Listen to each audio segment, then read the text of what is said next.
sovereign, independent nations.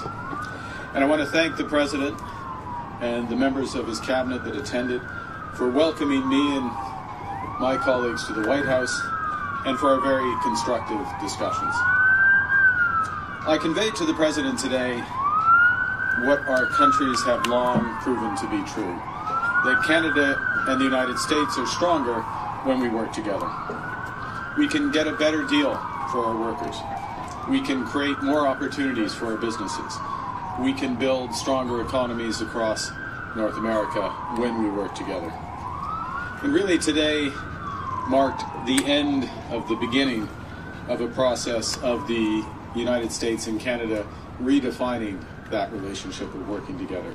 The question is how we will cooperate in the future, how we can build an economic and security relationship built on mutual respect, built on common interests, and that delivers transformational benefits to our economies.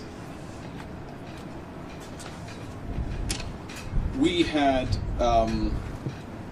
what I would describe as wide-ranging and, as I said a moment ago, very constructive discussions. We agreed to have further conversations in the coming weeks, and we are looking forward to meeting in person at the G7 summit in Kananaskis in Alberta. Now, while that's going on, in Canada, we will focus on what we can control. Alors, demain, je réunirai avec les premiers ministres pour une appel afin de faire le point sur les conversations que nous avons eues ici aujourd'hui et de discuter du travail qui nous attend. We are going to reinforce our strength at home. We will reinforce Canada's security for an increasingly dangerous and divided world. We will transform our border security, our security in the Arctic, and our support for our allies around the world. We'll build an economy that creates jobs, grows incomes, and withstands shocks. We're, in fact, the strongest economy in the G7, an economy that works for everyone. Nous allons bâtir une économie canadienne renouvelée, où tous peuvent réussir dans un monde qui est en train d'être profondément transformé. Nous allons bâtir les infrastructures qui permettront à nos entreprises de rejoindre de nouveaux marchés autour du monde. Et nous allons bâtir une seule économie canadienne, pas 13. We are masters in our own home, and we can give ourselves far more than any foreign government can ever take away. So now is the time to build, and based on the discussion today, to build at home and to build with our partners abroad, including the United States. Merci beaucoup. Thank you very much, and I look forward to your questions. Thank you, Prime Minister. We'll now begin the press conference. We'll begin with questions from the traveling delegation. First question, première question. Good afternoon, Prime Minister Tonda McCharles, Toronto Star.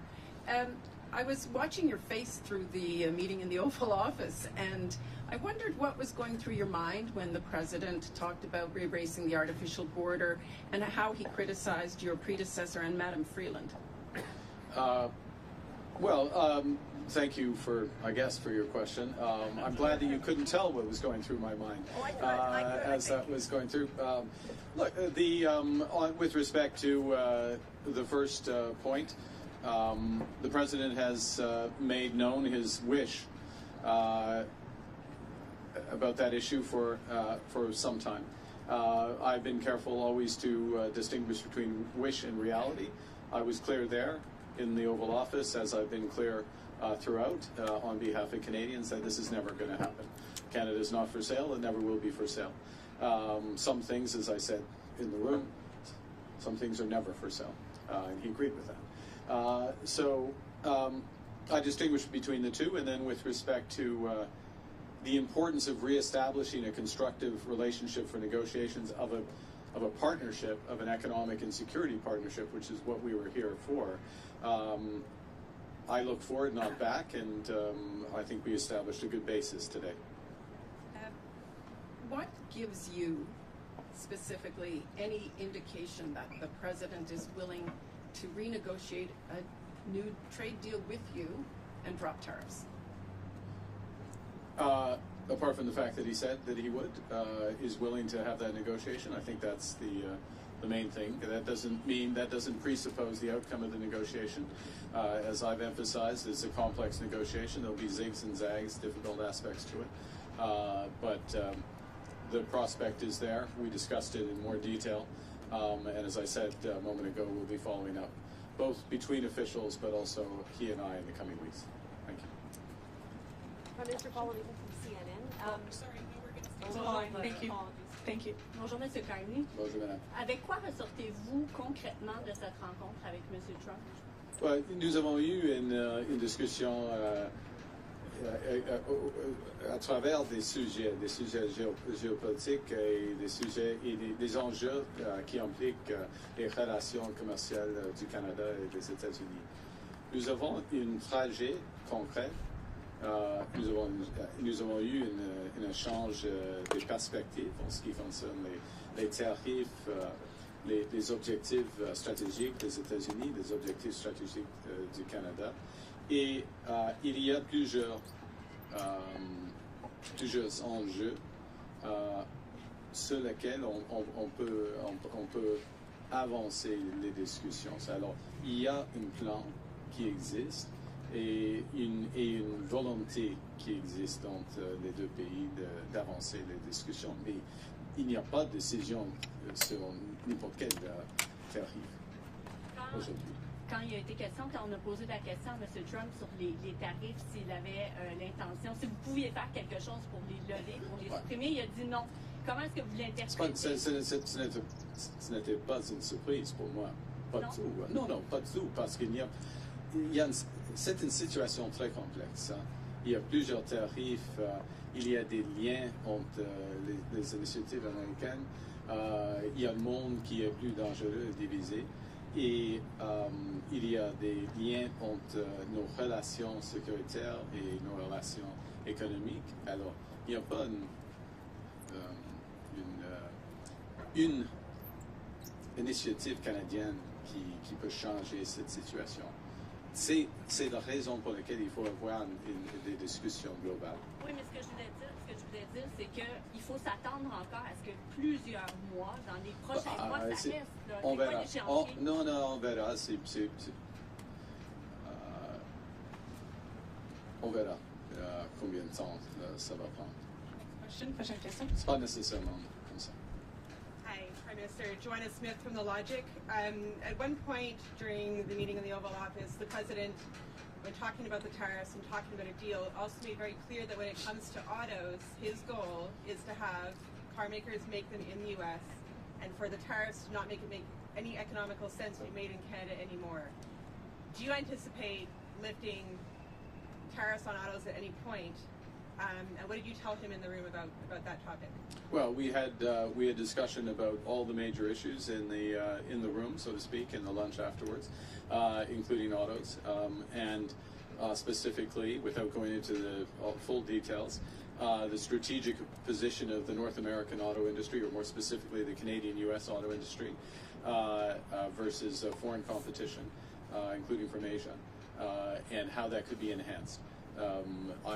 I and the Canadian government, and I would say the Canadian auto industry, I would actually say the auto industry as a whole, is of the view that Canada, the Canadian auto workers, Canadian auto companies, Canadian parts companies, Canadian steel, Canadian aluminum, all play an important role in enhancing the competitiveness of American auto companies. So we will continue to press that case and look for an arrangement that takes full advantage of it for the benefit of the United States, but of course, from our perspective, very much for the benefit of Canada. And what did he ask you about China in your closed-door meetings, and what did you tell him? That's why they're closed door. China came up? Well, yeah. We had a wide-ranging discussion. Next question, prochaine question. Bonjour, M. Carney. Michel Sabat, la presse canadienne. Je vais essayer de faire du chemin sur la question de ma collègue Mélanie un peu plus tôt. Est-ce que vous repartez avec quoi que ce soit de tangible au niveau du commerce des droits de douane? Et comme j'ai dit il y a quelques jours, je n'attendais pas qu'il y aura des fumées blancs ici. OK? Parce que ce sont des négociations, comme je viens de dire, très complexe, il y a beaucoup d'aspects, mais on a fait de progrès. on a fait du progrès. Nous avons eu des échanges très compréhensifs, très tangibles, et il y aura des réunions entre les ministres et les fonctionnaires, et puis entre lui et moi, Monsieur le Président, et moi, sur l'appel, et en Alberta au mi-juin. Alors, on a fait du progrès, mais toujours dans les négociations commerciales, n'importe quelle négociation commerciale, il y a un processus et le fin, et pas nécessairement de progrès qui est apparent pendant les négociations. Ça, c'est la vie des négociations. Okay? Parlant de la... In English, to summarize, look, in a negotiation, you don't get like little elements of it. You get an end to a negotiation. We're having a very complex negotiation about a wide range of issues, and it's as I said before I came here, I wouldn't have expected white smoke coming out of this meeting. That was not my expectation. That because of the nature of the negotiation, so you don't expect to have specific progress as things move along, even when you're making progress, because it's a global. That's why it's a global negotiation. Parlant de l'Alberta, que pensez-vous de l'idée de Daniel Smith d'encourager la tenue d'un référendum sur la souveraineté de l'Alberta? Le Canada est plus fort que quand nous travaillons ensemble comme Canadiens et Canadiens. Et je suis albertain. Et je crois fièrement en Canada. Alors, on peut poser des questions, mais pour moi, la réponse est claire. Canada's stronger when we work together. As an Albertan, I firmly believe that. You can always ask a question, but I know what I would respond clearly. Prochaine question, next question. Bonjour, M. Carney, Olivier Ferrand-Boissé de TVA. Est-ce que M. Trump vous a convaincu qu'il voulait bel et bien renégocier l'accord de libre-échange? Parce que ça semblait pas clair dans le bureau à Non, c'est tout à clair. l'heure. C'est clair. Oui? Oui. OK. Vous avez dit à plusieurs reprises que... C'est clair qu'il y aura... Nous avons commencé la renégociation de nos relations commerciales, y compris la laine. OK? Vous aviez dit à plusieurs reprises que, selon vous, M. Trump voulait nous briser pour nous posséder. Est-ce que c'est encore votre lecture de ses intentions après votre rencontre d'aujourd'hui? Je crois nous sommes forts. Et le Canada devient de plus en plus fort, jour après jour, semaine après semaine, avec le nouveau gouvernement. Alors, il va être dessous de cette idée. Prochaine question. Next question. Good afternoon, Prime Minister. JP Tasker, CBC News. How are you? Hi. I'm well, thank you, JP. Good. How are you? I'm good. Good. Do you feel better or worse about Canada-U.S. relations after meeting with the President today? It was a very constructive meeting. I feel better about the relations in the sense of, in many respects, one, the posture, if I can put it that way, or the positioning the President took towards us. Secondly, the breadth of discussion and how concrete the discussions were. These are the discussions you have when you're looking to find solutions, as opposed to laying down terms, if you will. So feel better about that. And I would add one other thing, which maybe isn't as obvious, so I should say it, which is that we also discussed a number of issues globally, geostrategically, if I can put it that way, where we have common interests, common concerns, and that, of course, is a sign of a broader and very healthy, or a healthy relationship. Look, we have a lot more work to do. I'm not trying to suggest, at any respect, that we can have one meeting and everything's changed, but now we are engaged and very fully engaged. Good afternoon, Prime Minister. Ashley Burke, CBC News. What specifically did you say to President Trump about lifting tariffs on Canada?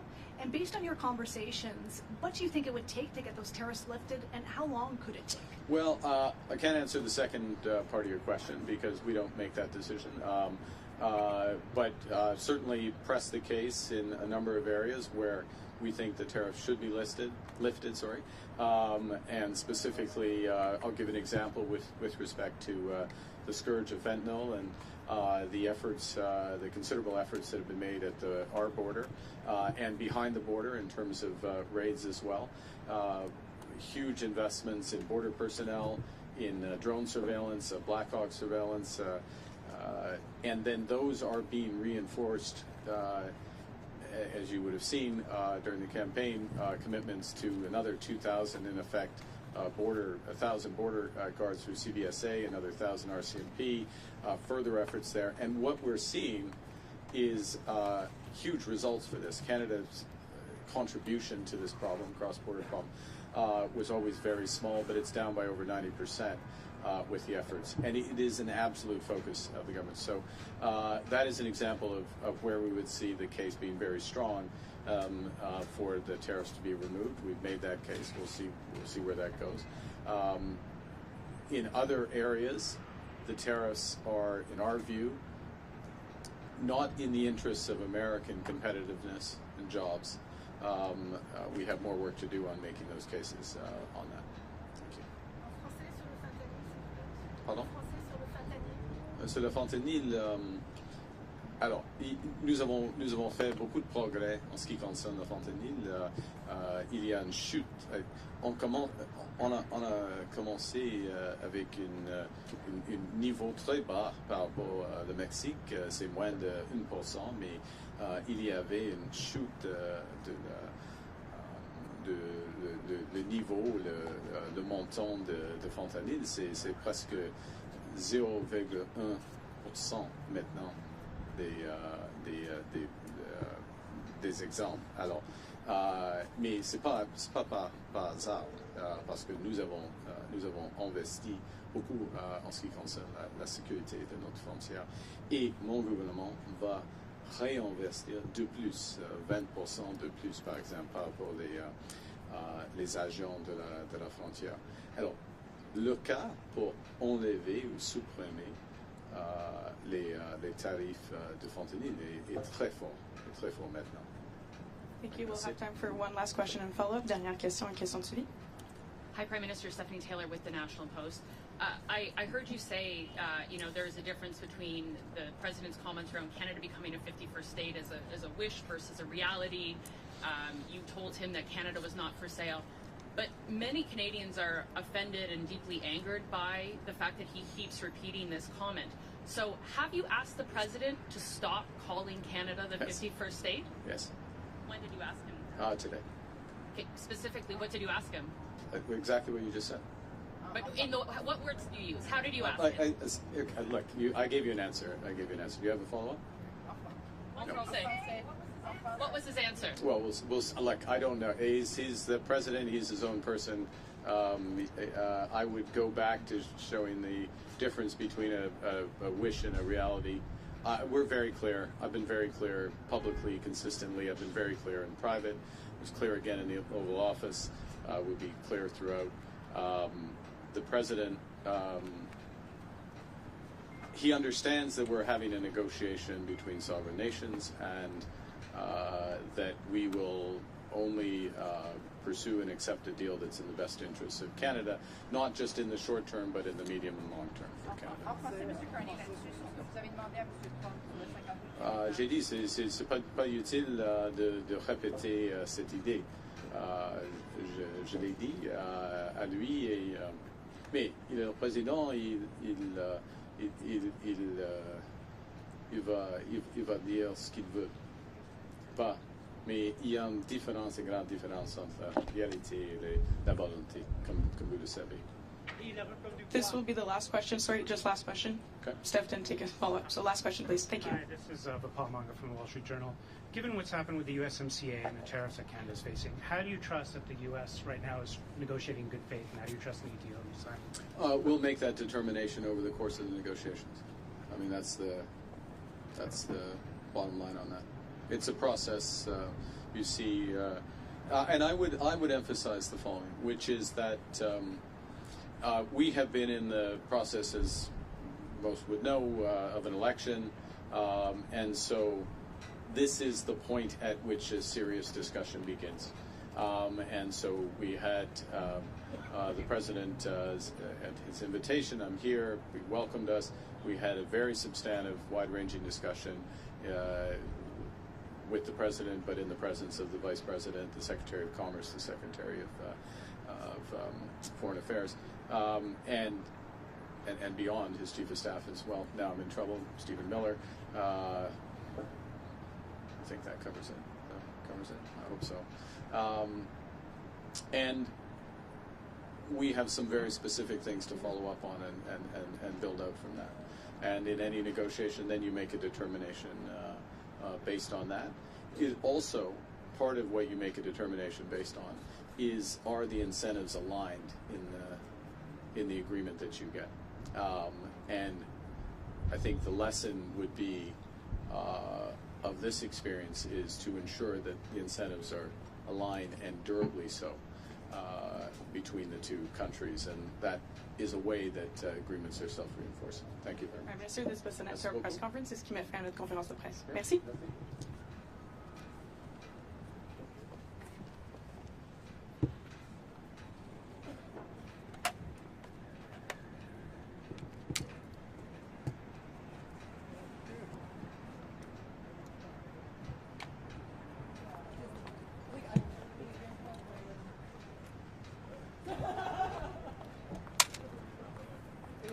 Brad? Yeah, no worries. Oh, yeah, just leave it here.